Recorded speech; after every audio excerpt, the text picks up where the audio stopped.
Peace, family. I pray that all is well. And thank you for coming back for another video. In this video, we're going to be talking about vanity, right? And within the heart of man, within the heart of mankind. When I say man, I mean mankind, right? Male and female. There are so many different failings. There are so many different, right? There are so many different sorrows. You have instability. You have despair. You have intemperance. You have fear, right? But above all of them, vanity is above them all, right? Nothing hides the heart of a man from himself like vanity, right?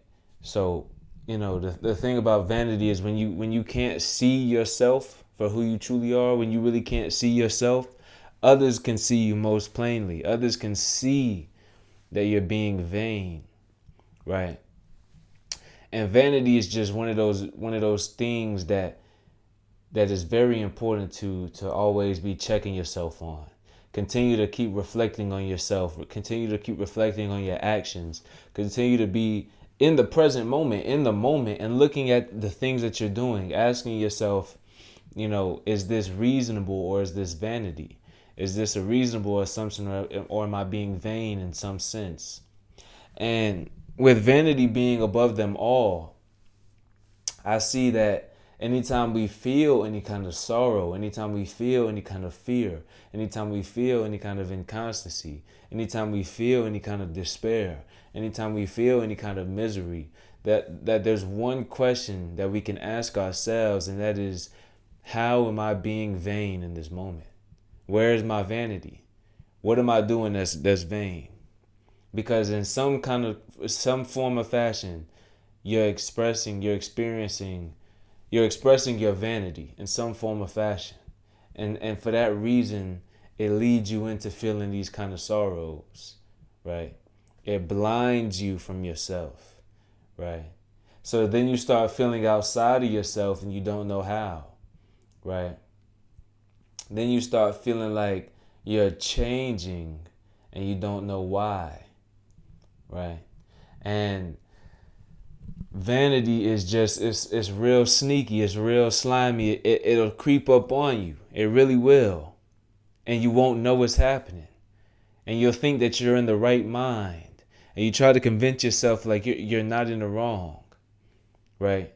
One of the things is that sorrow is allotted unto us. Misery is allotted unto us. We have shame for a reason. Shame is a lesson to tell you that this is not one of those things that you want to be doing. You feel shameful for something, and that's a good feeling. The reason why it's a good feeling is because you know that you don't want to continue doing that act.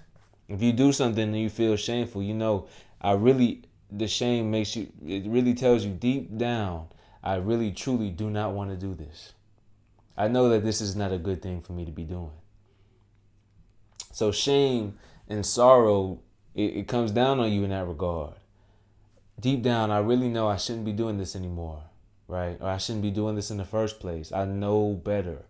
Something is just itching on me about this. And if I do this, I'm going to feel wrong. I feel wrong even contemplating doing this, right? Shame will knock down your door. Shame will come down on you. But the vanity lies in those that they say have no shame. People say, have you no shame?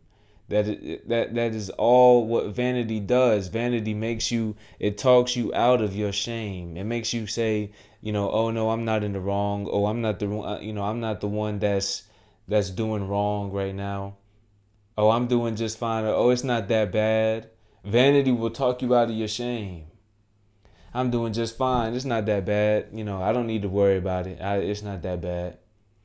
And so, and don't get me wrong, there are instances where you don't need to worry about certain things. I'm not saying that, but when you commit a wrong, when you commit an injustice, right? And then you talk yourself through that as if you were not in the wrong, that's vanity, right? If you don't allow yourself to feel that shame, if you talk yourself out of that shame, that's vanity. Just don't look at shame in a bad sense. Shame is there for you. It is there to help you improve. It is important that we feel shame. It is important that we sit with shame because it teaches us that lesson. It teaches us that lesson that I don't actually want to keep doing this act. I don't want to keep doing this thing. But vanity is beyond them all, right? The vain will speak of himself, but he cannot see that others do not like to hear him. You know, that person that's always going around and they just talking about they did this and they did that and they did this and they did that. I've been that kind of person before. I've been that person. I did this thing. Oh yeah, I've done that thing. Oh, those people that you can't teach anything or you can't tell anything. The second you say something, they say, "Oh yeah, I knew that. I knew that. Oh yeah, I knew that. Oh, I was just studying that yesterday. Oh, I just had that thought 2 hours ago. I knew that. Oh yeah, I knew that. I know what you're talking about. Oh yeah, people can't. It's like a stigma. You can't just be ignorant. You can't just be the ignorant, right? It's like you always have to be the one that knows, right? But in that case, that kind of person is the person that knows all things but their own ignorance. That's vanity. They know all things but their own ignorance. So it's those kind of things, right? Vanity is one of those things where you everything that you do, everything that you acquire, everything that you achieve it so that you want other people to see you with that thing. I want to go get this car so other people can see that I drive this car.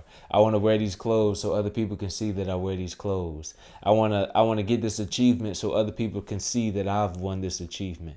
I want to get this money so other people can see that I have this amount of money. I want to get this girl because other people can see that I have this type of girl, right? I want to get this job or this profession so others can see that I do this kind of profession. That's vanity, right? And you can't see yourself, and so others just see you plainly. They see you as the vain person that you are. They see that you just got that car to show it off. They see that all you like to do is talk about your accomplishments and not talk about anybody else. They see that you're not interested in anybody else, right? That you're only interested within yourself. And I've been there. I've been a vain person, really. And I still fight it. I haven't gotten over vanity, right? Vanity is beyond them all for a reason, right? It's something that we're continuously overcoming. But that is the importance of having the belief and the faith within a creator, within something way greater than yourself, right? Within something that is just the creator and the sustainer of all. And by his breath, all things are living. This constant remembrance, when done right, can help you continue to fight off that vanity, to keep back that vanity and to stay humble, right? Because humility is one of the most important things. You have humility and then you have vanity, right? But humility is understanding your station, understanding your place, not setting yourself up so high but you don't have merit, right? Not being like those that fall by climbing, but you are right at your station. You give yourself the esteem that you deserve. You esteem yourself as you ought to, right? And so when you're humble and when you have humility, and when you truly are sincere and genuine and true to yourself, right, then you're coming out of this vanity. But vanity can sneak up on you, right? It can sneak up on you like that, and you won't be able to see that it snuck up on you. You won't be able to see yourself.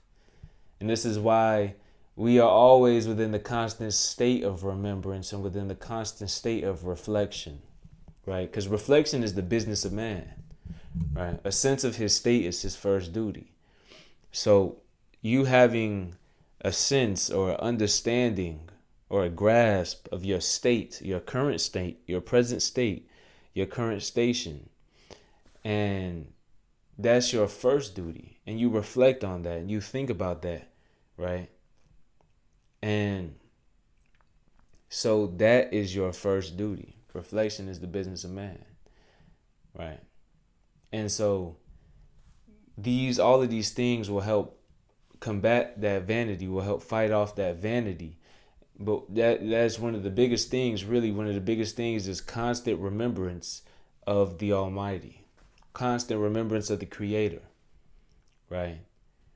Because now you understand that there's something that you cannot comprehend with your mind, that is infinite, almighty, and holy, that sustains you, that sustains everything on this earth, and that sustains everything within the perceived universe. And it does not tire, does not rest, does not, get fatigued in any kind of way. And when you put your faith in that kind of higher being, and when you continue to call remembrance to this higher being that's higher than all, that's higher than yourself, you can put yourself in that state of humility. Right? You cannot puff yourself up. You cannot be so puffed up in your own conceit. Right? You start to realize your own the humbleness that you ought to be in. You realize how humble you ought to be. Right? So with that, I hope that this video spoke to something and has struck a nerve for somebody out there, because vanity, people are going to listen to this and they're going to say, well, this reminds me of somebody I know. This video reminds me of someone I know. He's so vain. She's so vain. Check yourself out. If you're having that thought, check your own vanity. Right? So I appreciate you coming by for another video. Peace.